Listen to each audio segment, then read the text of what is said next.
So for our next adventure, I'd like to talk about a popular arpeggio I played on one of my songs, a wonderful slippery thing, and I can never play it, especially with you watching me, but it's this, that kind of idea.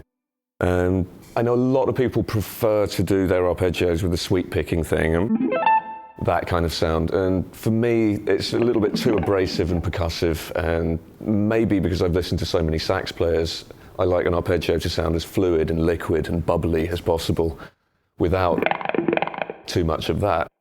So I've kind of worked out a system that works for me, and you can apply it to a variety of arpeggios.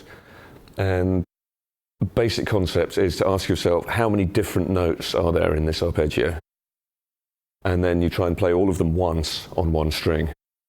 So fill up a space just slightly less than an octave with all the notes that are available.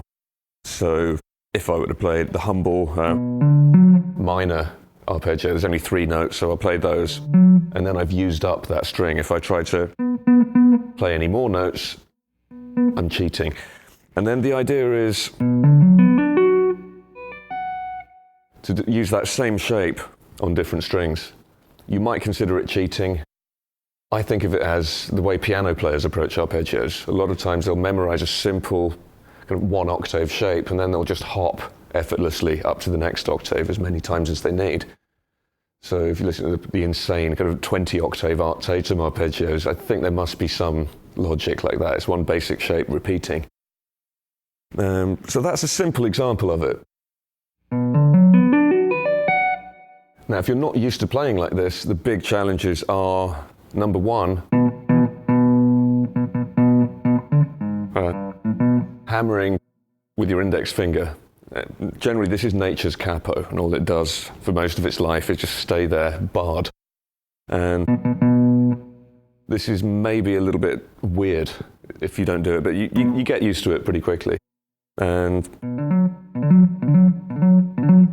so you might just check that that comes out. And then, when you move on to the next string, the logical thing is to hop onto the D string and move up 2 frets, and then all the notes are the same. Your shape still works. But it's probably worth slowing down at that point. I find if there's a note that's likely to throw you, it's a really good idea just to stop after you've played that note, and then you make it a feature. You're kind of looking forward to the note that's most likely to trip you up. And your goal is just to hide the join, so that just sounds like 4 notes on one string.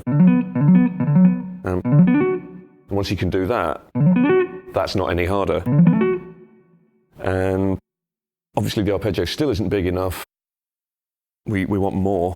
So you can either hop onto the B string and go up another 3 frets, or, which I like to do, go back to the top E string. And back to where you were. So now you've got one shape working pretty hard for you. You've got every note between there and there. You're not repeating any, you're not skipping any. And it gets more fun when you start to complicate things and add some extra notes. So I might, for instance, want to have a minor 7th arpeggio, in which case I could maybe add the 7th there.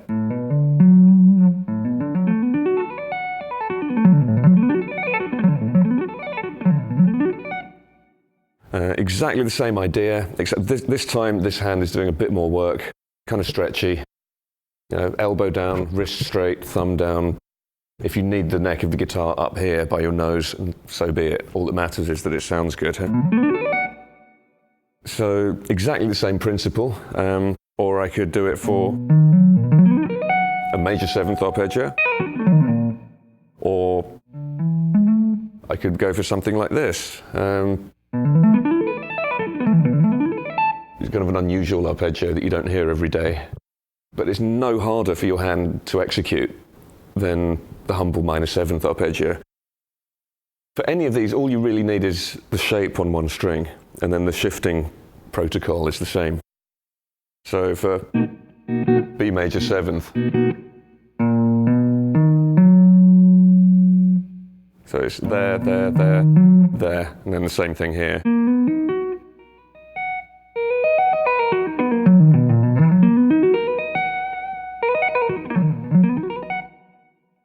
it might be worth really focusing on the shift between the end of one string and the start of the next. Because the last thing in the world you want is, two notes ringing, or something like that. As soon as you kick on the distortion, it's an ungainly sound. It spoils the whole monophonic appeal of a lick like this. You might even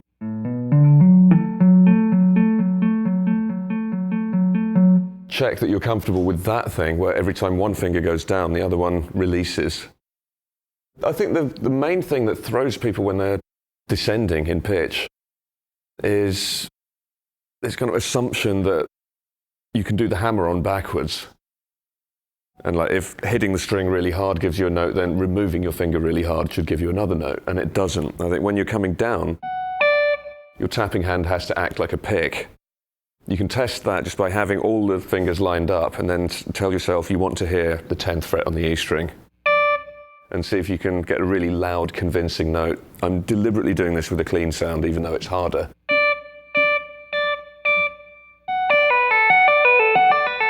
You could even try different dynamics. You could try to check you can do it soft and do it loud. Then when you kick in all the distortion and the gain, generally the best policy is to hit these notes as hard as you can. They will still sound fluid because you're not picking them. But if you play too softly, then all the background noise, the handling noise, will devour the notes that you're trying to communicate to people. Huh? So the more confident you can make those notes sound, the more assertive the pull-offs are.